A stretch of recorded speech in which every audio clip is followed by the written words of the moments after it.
Hello everyone and welcome back into my kitchen. Today's recipe is going to be simple, but it's going to be very delicious. So let's do it. Alright guys, so today we're making a very simple recipe. If you have some rice and you have some Spam, you can eat really well. Now I bought the lower sodium Spam because Spam can tend to be a little bit salty. So basically all I have to do is open this can, shake out my Spam. Now be careful when you open this. You just squeeze the sides of the can and it should pop right out.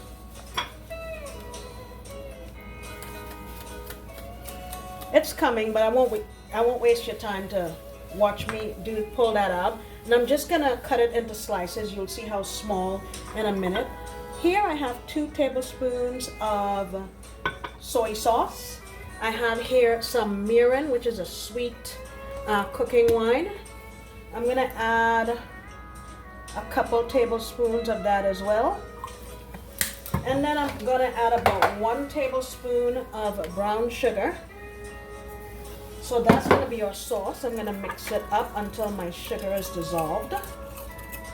Alright, the next thing we're going to use is some nori, and it looks like this. There's a shiny side and a sort of dull side. So you want your shiny side to be on the outside when you roll it. And I'm going to cut this into 3 pieces, and this one is perforated. Also,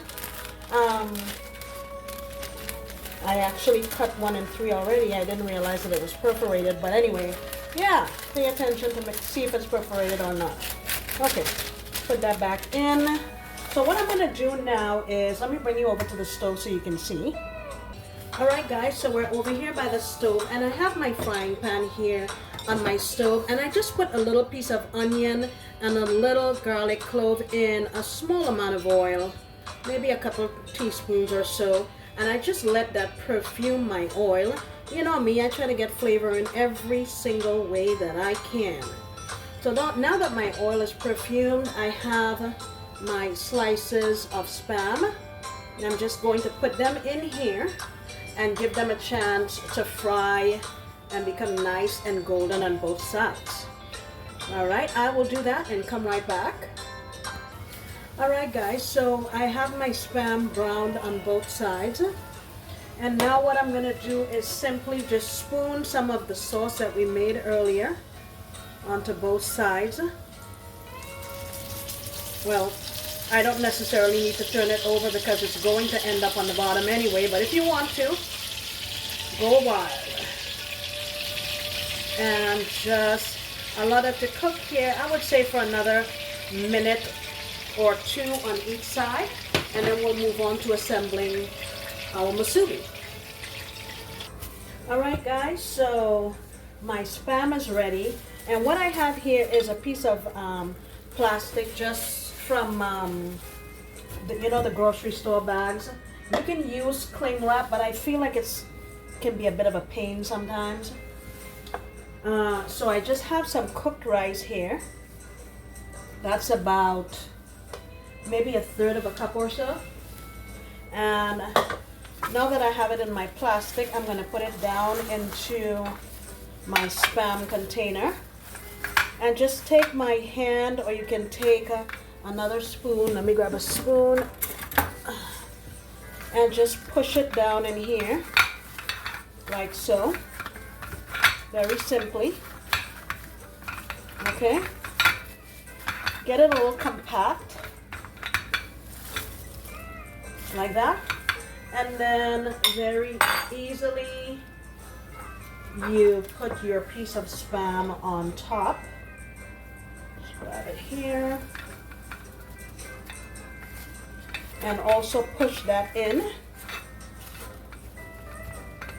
Like so. Alright, and then you take your seaweed, and I decided to make mine look a little fancy schmancy. You want shiny side down. You get this out of there. And you put this on their spam side down, like so. And I decided that I wanted to, well, I messed up. I was going to put this under my rice, but I don't know if I could get it under there now. I'll try it with the other one, just to make it a little more fancy. I like to be fancy. And basically, this is what it looks like. Let me make some more so you can see. Alright guys, here we have it. I was able to get my green onion around 2 of them. I didn't undo the other one, but look at that. You can take the time to make designs on your nori. I did a simple one, but I was trying to make waves, but it turned out to be sort of like triangles, but that's okay. I'm not complaining at all. You see how simple this was? Very cost effective, easy to make, and it's great to do with your family. I'm sure your kids would love to do this. So give it a shot. What do you have to lose? Okay guys, thank you so much for coming back into my kitchen. I sincerely appreciate you, and I hope you come back next time when I promise to make another delicious recipe. Bye.